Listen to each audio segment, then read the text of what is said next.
La manera como hemos traducido la historia que hemos vivido durante estos últimos años. O sea, los recursos que hemos utilizado y cómo esos recursos han ido también evolucionando con la misma historia.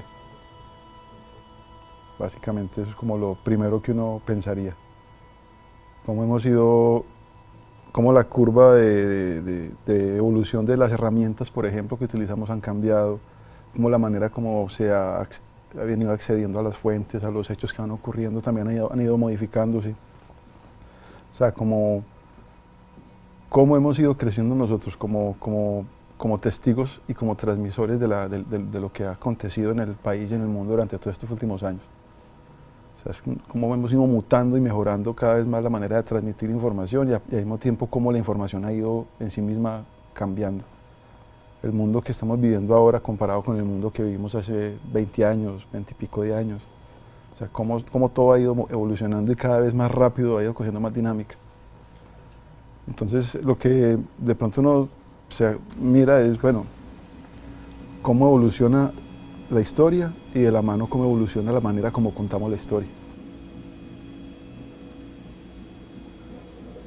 Yo diría que los pueblos que no tienen memoria son los que repiten los errores. O sea, es importantísimo que la memoria histórica quede bien plasmada y los periodistas en ese sentido creo que somos unos baluartes fundamentales en la transmisión de esa historia y en no solo la manera de transmitirla, sino de almacenarla, guardarla, mantenerla, conservarla. Nosotros somos mantenemos como un estado de criogenia la información y con eso la historia del país, de la sociedad. Y una sociedad que no recuerda la historia es una sociedad que repite muchos errores. Entonces yo creo que en ese sentido nosotros somos muy importantes. Desde nuestros abuelos que transmitieron la Segunda Guerra Mundial, que nos contaron cómo pasó todo lo que ha venido ocurriendo, hasta nosotros mismos que somos los últimos transmisores y conservadores, digámoslo así, conservantes de la historia, por decirlo de alguna forma. Somos vitales para ese fin y es importantísimo que una sociedad recuerde lo que ha vivido. Eso es fundamental. Que una característica en el quehacer, en el día a día de cómo se hace, es la inmediatez. O sea, uno siempre es atendiendo un requerimiento importante de inmediatez. Siempre todo es para allá, todo es rápido. Hay un accidente aéreo ahora, entonces nos toca cubrir ya el accidente aéreo. No hay que pensar uno no piensa lo que va a pasar entre unos años con el accidente aéreo, ni que estamos de alguna manera pues, preservando la memoria social de lo que ocurrió con ese avión, sino que uno lo que busca en su quehacer diario es informar de la mejor manera. Y la infografía en ese sentido pues tiene muchas virtudes porque es muy pedagógica, es muy rápida, además llega muy fácil a todos los públicos.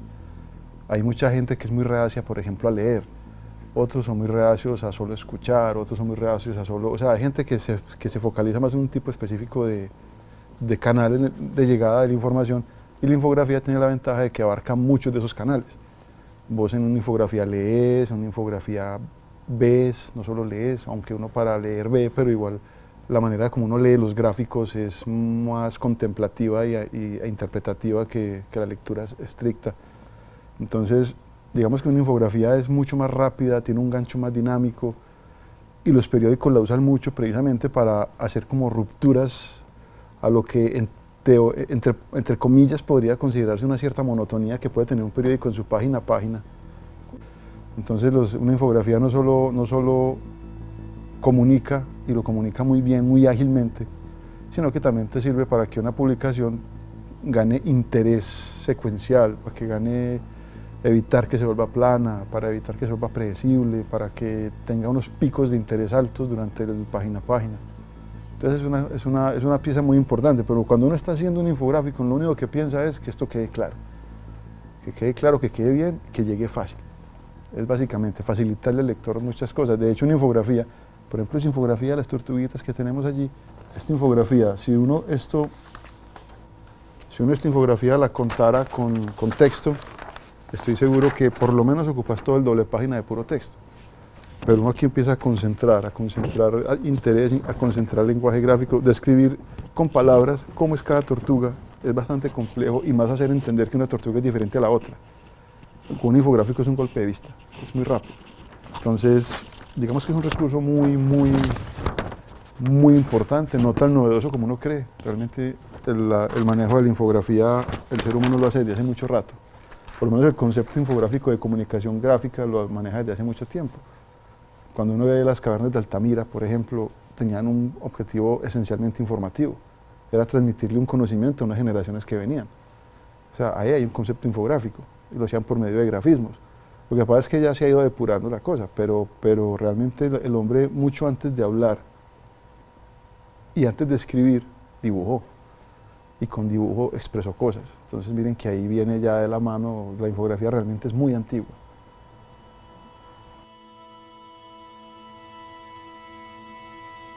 Bueno, lo más importante es que desde el principio un infográfico pues no deja de ser una pieza periodística. Entonces, en ese orden de ideas, a una infografía también hay que hacerle reportería, también hay que hacerle investigación, también hay que tratar en lo posible de que las fuentes sean unas fuentes muy serias, incluso confrontarlas. Es un producto periodístico, entonces en esencia requiere un trabajo investigativo previo. Yo diría que uno puede dedicar más o menos el 15 al 20% del tiempo que se dedica a total una infografía a investigarla. Luego viene el proceso ya de producción de ese infográfico, donde yo diría que hay un 3 a 5% del tiempo lo dedicas a planificar el infográfico, o sea, ya tener la información, ya la conseguiste, ya lo consolidaste, ahora es mirar cómo lo vamos a plasmar. Entonces ahí el infografista lo que trata, y esto es un trabajo mucho de equipo, entre otras cosas, trata de ponerse muy de acuerdo con el periodista que es compañero de él en la elaboración de ese trabajo, o con otros infografistas que está trabajando en ese momento. Hacemos mucho trabajo a varias manos, es necesario ponerse bien como de acuerdo, listo, en jerarquizar las capas de información que un info tiene. Un info está compuesto por capas. Cada bloquecito, ustedes cada parte del infográfico que ven, por ejemplo en este de las tortugas, podría decirles que el manejo que se hace de cada tortuga, las partes de los mapas, la ilustración misma que se le va a hacer a cada animalito, todo eso es una capa de información. Entonces uno tiene que empezar a jerarquizar la información que tiene.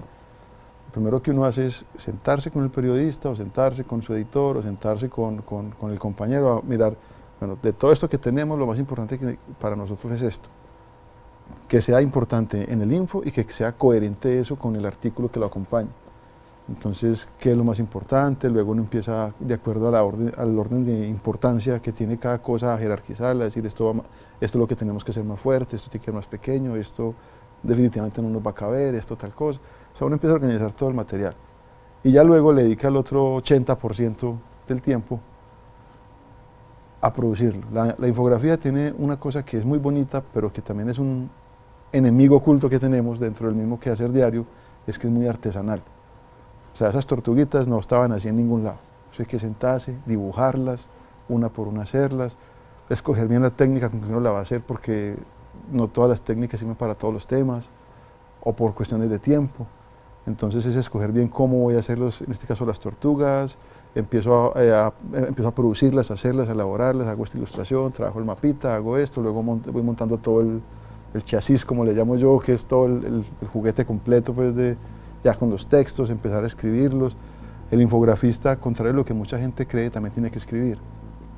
Y de hecho la idea es que cada vez escriba más, porque el infografista es otro periodista más. Y la idea es no ser tan dependiente de que yo soy infografista, entonces yo solamente dibujo y armo el paquete, pero otro viene a escribirme los textos que van dentro de ese paquete. No, la idea es que el infografista responda por un buen porcentaje de sus contenidos también.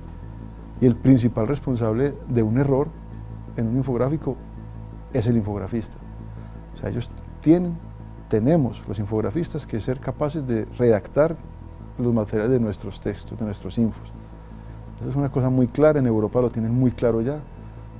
Como en Latinoamérica estamos todavía en ese proceso en el que estamos empezando a entender que el infografista no es un diseñador, sino que es un periodista con aspecto gráfico. Eso es muy diferente. Aquí, por ejemplo, a nivel empresarial, esa es una de mis batallas. Yo creo que me jubilo y todavía no lo he logrado del todo, pero lo voy a intentar. Y es que entiendan que infografía es para hacerla los infografistas, que es un perfil diferente al diseñador. Lo que pasa es que por un accidente de mercado laboral en Colombia y en muchos países de Latinoamérica, los que más estamos haciendo la infografía somos los diseñadores. porque a los comunicadores no les están inculcando la infografía en la academia. Entonces, digamos que ese vacío que les están dejando a ellos, lo estamos llenando nosotros los diseñadores, porque somos más visuales, porque tenemos más recursos gráficos, porque en última somos comunicadores visuales también, entonces nos queda más fácil hacer un cliccito hacia el lado del periodismo y empezar a asumir la información como el insumo de trabajo de nosotros para transmitir visualmente cosas. Pero realmente el infografista es un periodista más que un diseñador. De hecho, es muy normal que en Europa los infografistas no son diseñadores. Hay odontólogos, hay periodistas como tal, hay arquitectos. O sea, los buenos infografistas europeos, la mayoría no son diseñadores. Eso no es gratuito. O sea, es que realmente no es una actividad para diseñadores, es para comunicadores.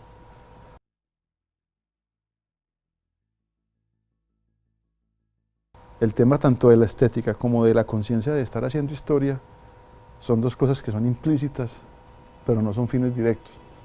O sea, sabemos que con esto que hacemos, si lo hacemos bien, vamos a dejar una huella histórica importante para lo que sigue. O sea, alguien que vaya a consultar este periódico va a entender que en el año 2018 esta era la situación de las tortugas que había en Colombia. De eso no me tuve que preocupar cuando estaba haciendo el info. Pero sí me tengo que preocupar de que esa persona que lo va a ver dentro de 20 años lo va a entender también. Entonces, el objetivo primario es que quede bien manejada la información. Sí, hay varias. Por ejemplo, esta es original. Esto es marcador, puro marcador. Solamente marcador.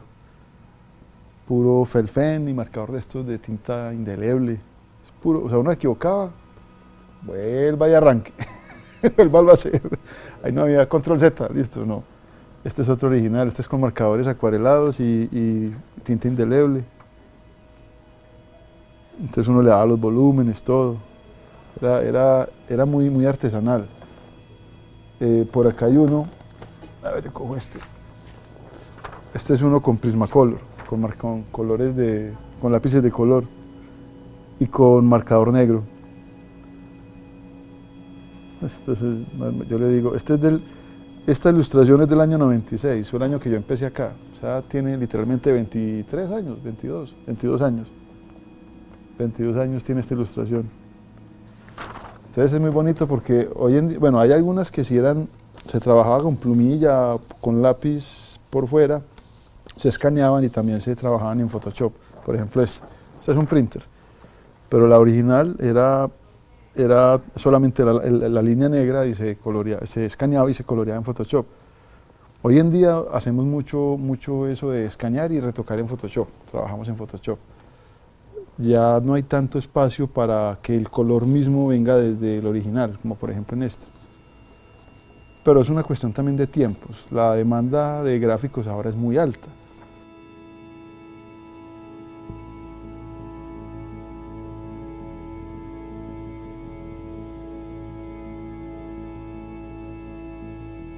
Pues uno acá se le encharcan los ojos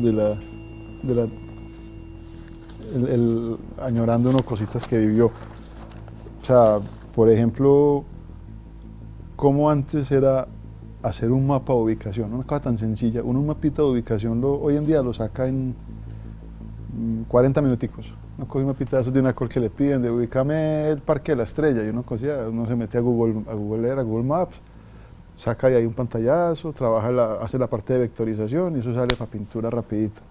Ustedes no se imaginan lo que era hace 20 años hacer un mapita de ubicación. Tenías que tener el atlas que tuviera para poder escanear, para poder con eso empezar a vectorizar. Aparte los programas no eran lo mismo. No era lo mismo hacer un vectorizado en Core 4 que hacerlo hoy en día con la suite CC de Illustrator. O sea, el manejo de nodos era horrible, eso era como haga de cuenta con... Me llama esto, ya me olvidó, con Cincel haciendo eso, era horrible, era una cosa muy demorada. Si no tenías el mapa de la estrella, del Parque de la Estrella aquí en el archivo, o en un atlas, tenías literalmente que ir a hacer reportería, un mapita de una colecita, ir a la alcaldía de la Estrella para que te regalaran un plano del parque, poderlo hacer. O sea, hoy en día vamos en coche con tanta ayuda que hay. Antes, hacer un mapa era una cosa horrible, un mapita. Entonces nos imaginan hacer un vectorizado de estos. Me acuerdo que hubo una reportería en Sofasa, lo más de bonita. Hacer un trabajo de estos era mucho más demorado, mucho más dispendioso. Había que los recursos tecnológicos eran completamente, no, es que no habían evolucionado ni al 20% de lo que son ahora. Entonces eso, uno mira estas cositas y como que la lagrimita, tan bueno que va a hacer tal cosa, ¿cómo sufrí con esto? Yo la verdad quisiera que nosotros hiciéramos mucha más reportería de la que hacemos actualmente. Obviamente ese es un tema logístico, pues que ya por ser un equipo tan pequeño todavía nos complica mucho a veces ir a ciertas reporterías, o hay un problema todavía de concepto de que hay muchos periodistas que no nos anuncian que van a hacer una reportería de un tema, sino que llegan ya con la reportería hecha, entonces toca pegarnos a lo que el hombre fue consciente de adquirir o de consultar en la información. Lo ideal es que el infografista haga reportería. Hay muchos gráficos que se han visto considerablemente mejorados por la reportería que pudimos hacer, porque el periodista, por muy visual que sea, no tiene en la cabeza lo que necesita para determinadas cajas de información que va a llevar el infográfico, para determinados...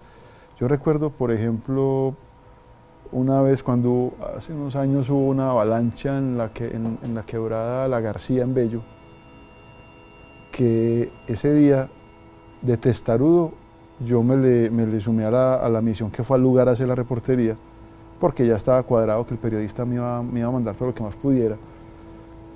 Era claro que si yo hubiera dejado que el periodista fuera solo, pues lo más seguro es que solo hubiera podido hacer un mapa más detallado de la quebradilla, dónde fue el lugar que se obstruyó, la avalancha, qué lugares afectó. No hubiera pasado de ahí. Cuando yo fui, me empecé a dar cuenta de cosas que, aunque eran duras, eran muy buenas y muy evidentes para desentrañar mejor la infografía. Por ejemplo, era evidente que los cuerpos de las personas que habían fallecido simplemente no se habían ahogado, sino que había algo que los había como maltratado mucho. Un socorrista de uno de los encargados de los cuerpos de socorro en el lugar me explicó que era que en la avalancha habían bajado muchas piedras grandotas y me las mostró ahí, eran unas piedras gigantescas, y que las piedras al bajar, todo el que quedaba en medio de la avalancha, literalmente lo molían, lo picaban. Era horrible. Pero ese dato fue importantísimo porque entonces yo pude empezar a manejar el tema de las piedras, explicar eso, cómo era que funcionaba esa avalancha que bajó con todas esas piedras. Por allá más arriba vi que habían 3, 4 casitas que inexplicablemente la avalancha le hizo un quitecito así y pasó por un lado. Venía recta y pronto se quitó y pasó y se salvaron. Lo que pasaba era que había unos metros más arriba un basurero, una montaña de basura, y esa montaña de basura desvió la avalancha. Ese detallito tampoco me lo hubiera dicho el periodista con toda seguridad. Yo estaba ahí, entonces ya sobre el mapa y sobre el isométrico y eso expliqué lo de ese basurero. Y cosas como esas, o sea, si el infografista está allá, tiene mucho más claro qué necesita y qué le sirve para dar información gráfica.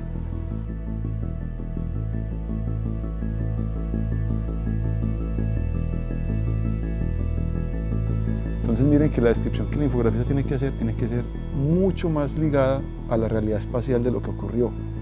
Por eso es muy importante que se haga reportería, conocer bien los detalles de la escena, de todo lo que pasa. Entonces es ir adquiriendo esa conciencia, es cuestión de un proceso largo que estamos de educación, de ir concientizando. Pero vamos bien, yo creo que vamos bien. De hecho, yo diría que el colombiano a nivel nacional en este momento es la punta de la lanza en infografía. Y con todo y que podemos todavía tener muchos problemas o muchas insuficiencias, digámoslo así, de procedimientos, de protocolos, de cosas también como muy de acuerdo a que apenas estamos entendiendo bien el rol de la infografía. Con todo y eso, somos el periódico donde mejor la trabajamos.